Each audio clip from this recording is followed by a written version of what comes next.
The 7 deadly sins are the sins of pride, greed, lust, wrath, gluttony, envy, and sloth. So today, I've decided to pick which total drama character fits each of the 7 deadly sins the best, starting off with pride. Pride is defined as a deep feeling of pleasure or satisfaction derived from one's own achievements, the achievements of those with whom is one closely associated, or from qualities or possessions that are widely admired. And no total drama contestant fits the sin of pride better than Julia. Before entering Total Drama Island, Julia was a social media influencer with a decently huge following. When on the island, her phones and social media presence were her most prized possessions, right next to herself. In the episode Jurassic Fart, which is a title name I cannot believe I'm reading out loud, Julia's calm, nice, and positive social media presence is thrown out the window when she is caught yelling at a dinosaur. Wow, this show is weird. And cuts her whole fake personality there. However, shockingly, her social media following actually accepts and prefers this new and honest Julia, causing her to only embrace her pride and continue on as being ruthless as she can be. Throughout all of season 2, she views herself as this golden medallion with perfect looks, perfect personality, and a perfect strategy to get through the game. It's not until she loses her hair and a chance at $1 million where she crumbles.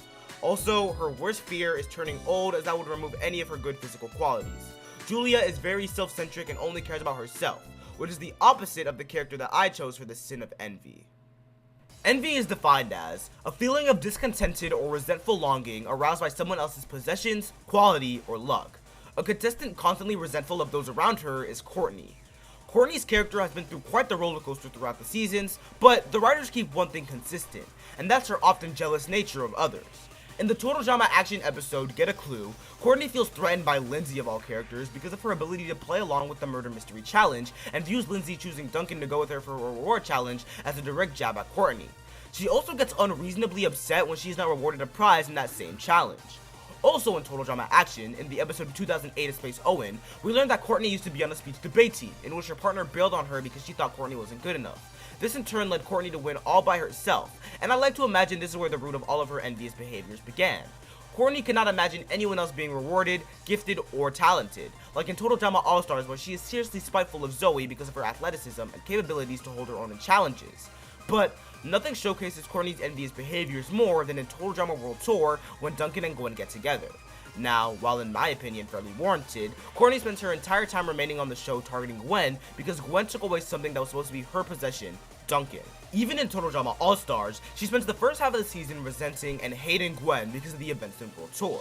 Courtney is simply incapable of believing anyone else deserves good possessions, qualities, or luck besides her, and will be completely resentful for those who rival her. Someone else who was completely resentful, although it's kind of a sad story, is the contestant I chose for Wrath. Wrath is defined as a strong or vengeful anger or indignation, and the only contestant that fits that definition the best is Ezekiel. And I can't help but feel bad. Before entering Total Drama Island, Ezekiel was a homeschooled farm boy and was pretty quickly outed as a social outcast. His misogynistic comments got him booted off the island first in Total Drama Island, and after sitting out for an entire season and finally returning in Total Drama World Tour, things only got worse from there. After he was eliminated first, again, he hung on to the plane, hiding in the cargo or any other parts of the plane where nobody could see him, and slowly drove himself into insanity. Ezekiel becomes completely feral, losing all ability to speak and even function like a normal human. It also doesn't help the fact that Chris decides to abuse him further, using him as a challenge threat, and when he doesn't succeed, kicks him off the plane or tries to leave him stranded in the Serengeti. In the episode Hawaiian Punch, Ezekiel comes back to fight the winner for the money before falling into an active volcano, somehow surviving, but destroying the money in the process.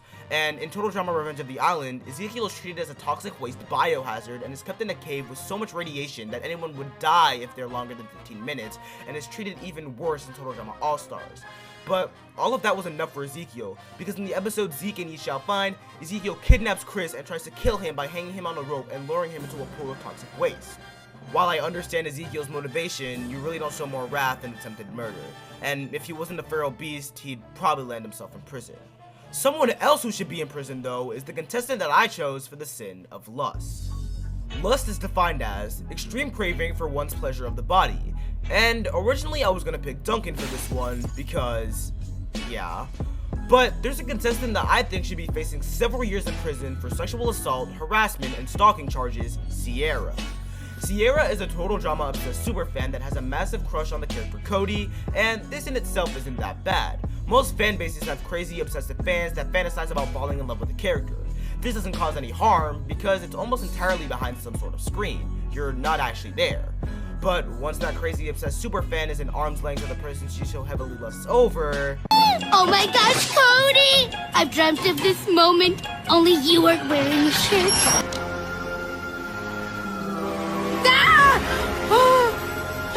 Who wears undies in the Amazon?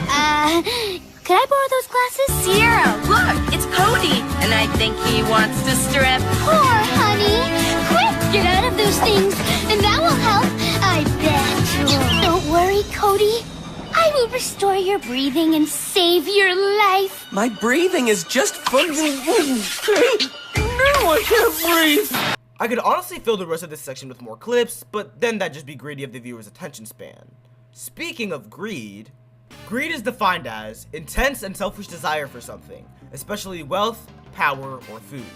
If I wasn't basing this only on contestants, then the host of the show, Chris McClain, would be the perfect fit here. But why not settle for the contestant who wants to be most like Chris, Topher? Before going on Total Drama, Topher revolved his entire life trying to be just like Chris, and once on the show, he spent his entire time there trying to overtake Chris's role as host of the show. Even in the intro, you can see him trying to reprise Chris's role. The worst example of Topher's greed is in the episode 3 Zones in a Baby.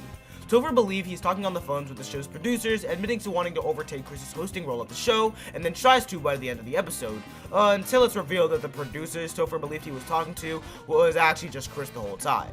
It's kind of surreal to me that anyone in the Total Drama universe wants to idolize Chris, considering how he doesn't even try to hide his sadism, but maybe Topher was just power hungry. Someone else who is always hungry is the contestant I chose for the sin of gluttony.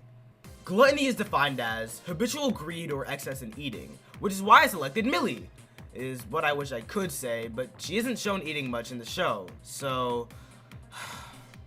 As much as it baffles me that this contestant landed himself on a 7 deadly sins list, unfortunately nobody truly fits the description of gluttony better than Owen.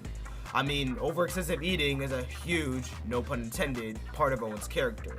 In the episode Monster Cash, Owen ate what he assumed to be food, authentic wax figures of food, because of course.